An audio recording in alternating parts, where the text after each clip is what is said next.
Hello, I'm Helen Barge. I'm the MD of Risk Evolves. I'm joined by Tracey Hudson from the HR department, Elinor Hall from Pentlands Accountants and Advisors, and Russell Howarth from Zenzero. Together we are the No Jargon business team.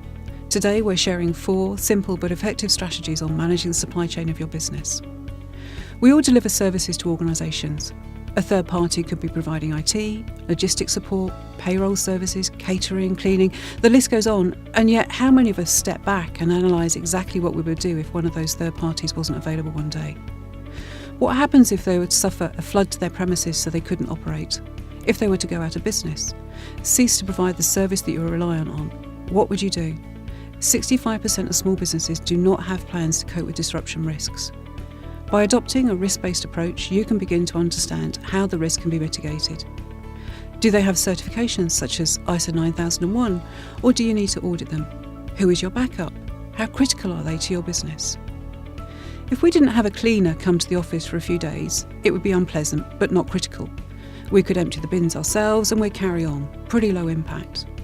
But if you're the ward manager at a hospital, where you know that cleanliness is critical to the health of your patients, you would need a plan B in place. Finally, don't categorise on spend. It must be done on criticality and impact to the business. With the rising gig economy and the blurred lines between employment relationships, it's important that you are really clear about who you are dealing with in your supply chain.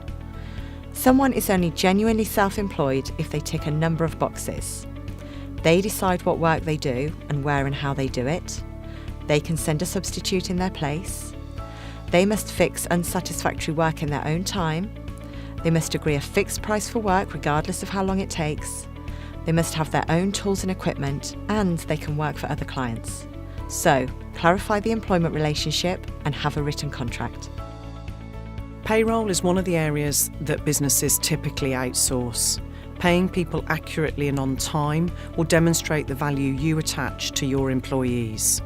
You're sharing sensitive personal information and pay data. You need to know that it's secure and your supplier has compliant processes. Review your supplier and ensure that your data is held and transferred securely. Employees having online access to their pay and personnel files will make data protection requirements easier to manage within your business. You are at risk from your supply chain when you share your data. There are ways to transfer data in a secure way with anyone, from the use of encrypted emails to secure sites and custom-built portals.